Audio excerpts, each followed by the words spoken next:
il y a un racisme décomplexé qui s'installe et qui se banalise en France, clairement.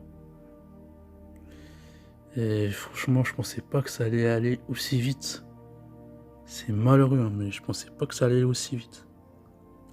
Et ouais, l'accélérateur de particules, ben, c'est les réseaux sociaux, les internets et tout. Hein, ça a propulsé cette extrême droitisation de la société. Ouais, clairement. Là, enfin, c'est même pas qu'en France. Hein. Dans tout l'Occident se droitise. Faut pas dire s'extrême droitise. Parce que voilà, hein, aujourd'hui, c'est malheureusement assez courant d'entendre des gens qui parlent de grand placement, de guerre de civilisation, voire même de guerre civile. Et les mots sont forts. Hein. Après, voilà, dans les plateaux de CNews, Europa et toutes ces conneries là, c'est xénophobe. Mais c'est chaud comment ça allait vite parce que il y a une quinzaine d'années, on n'était pas du tout dans ça. Hein. Même une dizaine d'années, hein, on était encore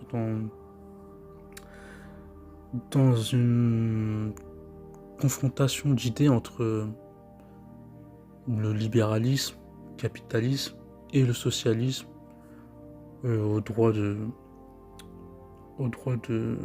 travailleur, du citoyen. On était beaucoup plus dans cette dualité-là, hein, même encore 10 ans. Mais là, aujourd'hui, on est clairement dans un versant identitaire. Et ouais, non, Internet, ça a propulsé toutes ces idées là, xénophobes. Parce que le grand emplacement, aujourd'hui, qui est un mot qui est utilisé malheureusement, je trouve beaucoup trop à la légère. Parce que ce mot a une historicité très très sombre. Hein, parce que la théorie raciste du grand emplacement a été pondue par Renaud Camus, un mec d'ultra droite. Hein, voilà. C'est encore plus radical, c'est encore plus à droite que l'extrême droite. Voilà, c'est pour. Voilà. Et cette théorie du grand emplacement a inspiré Anders Breivik, tueur de masse. C'est-à-dire que ce qui lui a motivé en partie à faire sa tuerie de masse, c'est cette théorie du grand emplacement, cette théorie raciste du grand emplacement. Donc voilà, c'est ça que faut savoir l'historicité des mots qui s'utilisent aujourd'hui, qui sont banalisés. C'est pour ça que je parle de banalisation et de racisme décomplexé, parce que des termes comme ça, utilisés avec une telle légèreté par certains, ça fait vraiment peur. Ça prouve vraiment que l'extrême droite, c'est bon, mais ils ont tellement inondé les internets avec tout leur délire de paranoïaque, de xénophobe, qui font de la panique morale complètement matrixée. Tellement ils inondent les internets que, en fait, ils en déversent tellement de bouillie xénophobe qu'on ne peut même pas s'arrêter sur toutes leurs conneries tellement qu'ils en sortent à la minute. Et du coup, des termes comme ça finissent par être banalisés. De guerre de civilisation. En fait, les mots sont forts. Guerre de civilisation. Enfin, mais qui contre qui? La plupart des gens, ils veulent juste s'en sortir, en fait. La plupart des gens veulent juste s'en sortir et d'avoir une meilleure vie pour leur famille. C'est le but de la plupart des gens, en fait. Il n'y a pas quelqu'un qui veut conquérir quelqu'un d'autre. Non, les gens veulent juste s'en sortir. Hein. Enfin, la majorité des gens, ils veulent juste un meilleur lendemain pour leur prochain.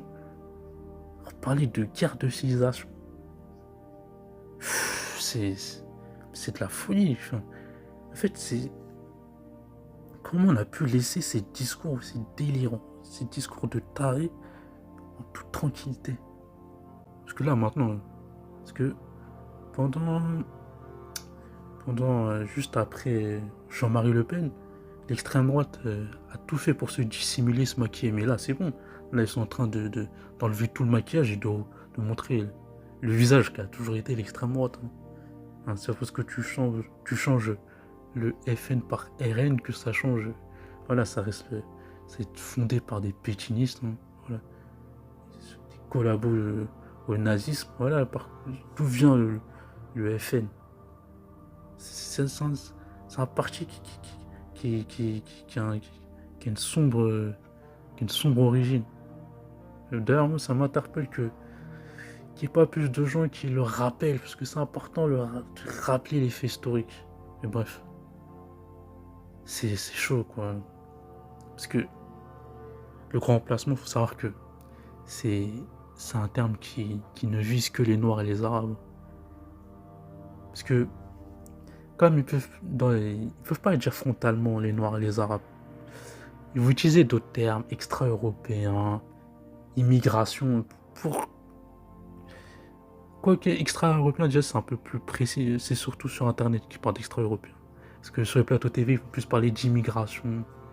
Ils vont être flous, mais on a très bien compris. Parce que quand ils disent immigration, ils font pas de distinguo entre des gens comme moi, qui sont, même je suis deuxième génération, qui sont nés, qui ont grandi, qui ont toujours vécu en France, et des gens qui viennent juste d'arriver. C'est juste au faciès. Hein. C'est faciès, rebeu noir, c'est un immigré. Voilà, c'est comme ça.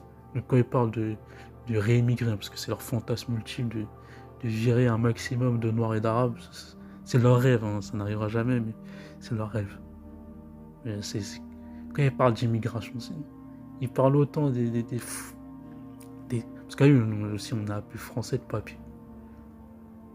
Mais bref, la théorie du grand placement, elle vise les Noirs et les Arabes. Parce que si t'as plein d'Ukrainiens, de Polonais, de Portugais qui viennent en masse en France, on parlerait pas de grand placement. Parce qu'ils sont blancs. En fait, c'est normal. Elle était pondue par un mec qui est un identitaire d'ultra-droite. Forcément, tu t'en retrouves les patterns dans les théories qui pondent. Et c'est chaud que des théories aussi racistes soient banalisées comme ça dans l'espace public. Maman devrait être interpellée. Mais en fait, tellement... Bref, tous ces réseaux, là, la fachosphère et tout le tralala, les réseaux d'extrême droite, ils sont tellement inondés de leurs trucs xénophobes que, malheureusement, il y a plus... On était désensibilisés dans le sens où ils sortent tellement de délire à la minute que je vais pas rebondir sur tous les trucs qui sortent.